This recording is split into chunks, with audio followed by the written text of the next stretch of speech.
समाज को उचित प्रतिनिधित्व नहीं मिला तो इसका खामियाजा गठबंधन को भुगतना पड़ेगा। पश्चिमी यूपी में अखिलेश जयंत साथ हैं, लेकिन अब जाट नाराज हैं। जिस मुस्लिम और जाट को साथ लेकर एसपी पश्चिमी यूपी में झंडे गाड़ने का प्लान बना रही है, वहां अब जाट समुदाय के लोग टिकट की अनदेखी को लेकर भड़के हुए हैं, जिसका आगाज मेरठ से हो चुका है।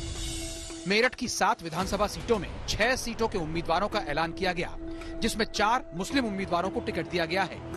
एसपी आरएलडी के उस फॉर्मूले ने यहां की सियासत को गरमा दिया है। जाट नेता भी आरएलडी से नाराज होते दिख रहे हैं। मेरठ के पूर्व जिलाध्यक्ष राहुल देव ने आरएलडी से इस्तीफा दे दिया है। वहीं जाट महासभा ने भी मेरठ की सभी सीटों पर चुनाव के बहिष्कार का ऐलान कर दिया है। हम ऐलानिया कहते हैं, चेताना चाहते हैं गठबंधन के बड़े नेताओं को कि अगर जाट जैसी स्वाभिमानी कौम का अपमान होगा तो जाट इसको परोक्ष और परोक्ष रूप से आपको खामियाजा जाट लैंड में उठाना पड़ेगा। हमें चाहे नोटा दबानी हो, हम गठबंधन को वोट नहीं देंगे। मुजफ्फरनगर का खेल मेरठ से बिल्कुल उल्टा है, जहां 6 में से 5 सीटों के उम्मीदवारों का ऐलान कर दिया गया, लेकिन इस लिस्ट में एक भी मुस्लिम उम्मीदवार नहीं है। इस इलाके में मुसलमानों की आबादी करीब 38% है। मुजफ्फरनगर में मुसलमानों को टिकट से दूर रखने की अखिलेश जयंत की रणनीति मुस्लिम समुदाय के लोग हजम नहीं कर पा रहे, यानी मुस्लिम और जाट में टिकट का बंटवारा अब एसपी आरएलडी गठबंधन के गले की फांस बन गया है।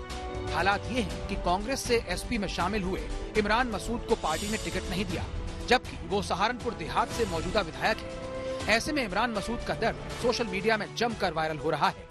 दुआ कर अल्लाह से, बहुत मन बना लिया।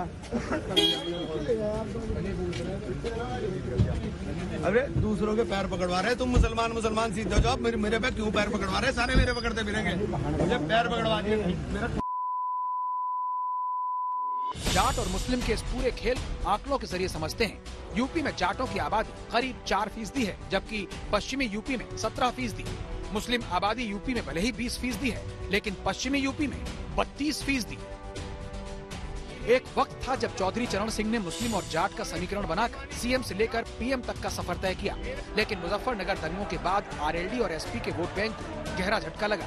मुस्लिम और जाट वोटर अलग हुए तो ध्रुवीकरण का सीधा फायदा बीजेपी को हुआ।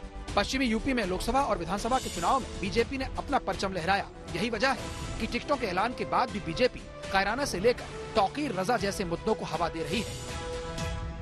मुझसे कहा था कि सरकार बनने के बाद हमारा पहला फैसला होगा कि हम बटला हाउस इनकाउंटर की जांच कराएंगे। अगर बटला हाउस इनकाउंटर की जांच करा ली होती, दुनिया को पता चल जाता कि जो मारे गए वो आतंकवादी नहीं थे, उनको शहीद का दर्जा मिलना चाहिए। जो इंस्पेक्टर शर्मा मारे गए उस एनकाउंटर में, उनका कत्ल हुआ, उनको भी उनकी पुलिस ने मारा था। जांच नहीं कराई गई। उन्होंने कहा कि इससे पुलिस का मनोबल टूटेगा। पुलिस के मनोबल की उन्हें ज्यादा परवाह थी, हमारे मनोबल की, 20 करोड़ मुसलमानों के मनोबल की परवाह नहीं थी। हमारे बच्चों को इस तरह अलल ऐलान आतंकवादी कहकर मार डाला गया। आतंकवादियों को शहीद बताना ये कोई पहली बार नहीं हो रहा है। बहुत सारे लोगों ने ये प्रयास किया है और मुझे दुख के साथ कहना पड़ रहा है। सलमान खुर्शीद जी ने भी उत्तर प्रदेश के पिछले चुनाव के समय कांग्रेस पार्टी और कांग्रेस अध्यक्षा के लिए यही कहा था